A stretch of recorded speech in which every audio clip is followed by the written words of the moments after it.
অনেকক্ষণ যাবৎ দূরে দাঁড়িয়ে চাচাকে দেখতেছিলাম।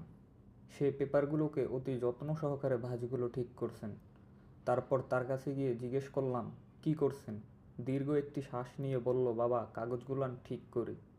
এই রকমের বেচতে নিয়ে গেলে কম টাকা দেয়, একটু গুছাইয়ে নিয়ে গেলে দাম বেশি দেয়। জমাইতে ওনাকে পারেন তো। দেখে যা বুঝলাম, সারাদিন ঘুরে ঘুরে এই কাগজগুলো সংগ্রহ করে তারপরে পরম যত্ন সহকারে এই কাগজগুলো ঠিক করে বিক্রি করার জন্য। অনেকক্ষণ কথা বলার পরে ওনাকে জিজ্ঞেস করলাম, আপনার কি আসলেই ছেলে মেয়ে কেউ নাই? পরে দীর্ঘ একটি নিঃশ্বাস নিয়ে অনেকক্ষণ চুপ করে রইলেন। তারপরে বললেন, আমার 7 ছেলে 3 মেয়ে। তারা তাদের বউ বাচ্চা নিয়ে সুখে আছে। তারা আমাকে দেখবে কখন? তাদের কাছে আমাকে দেখার সময় নাই। যখন আমি তাদের কাছে ছিলাম ঠিকমতো খাবার খেতে পারতাম না। এখনও নিজের গায়ে শক্তি আছে। সারাদিন এই কাগজ টোকাই বিক্রি করে ভাত খাই। খালি আমার পেটটা চললেই হয়।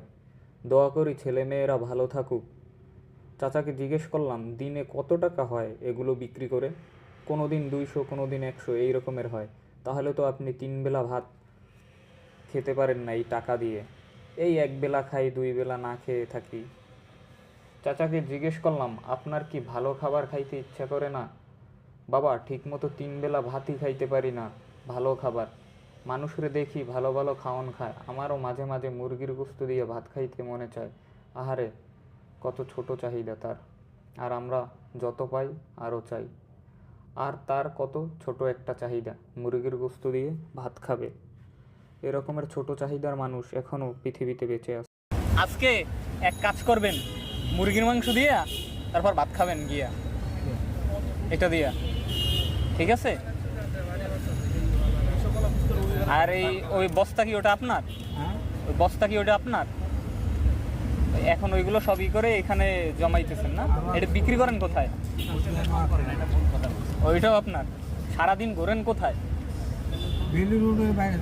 এই বেলি রুডি করেন, ওই ঘুমান যে ওইটার মধ্যে না, ওই যে স্কুলের ওইখানে, ওই যারা অনেক কিছু বলে না ঘুমানোর সময়, তো অনেক আগে থেকেই ওখানে ঘুমান না?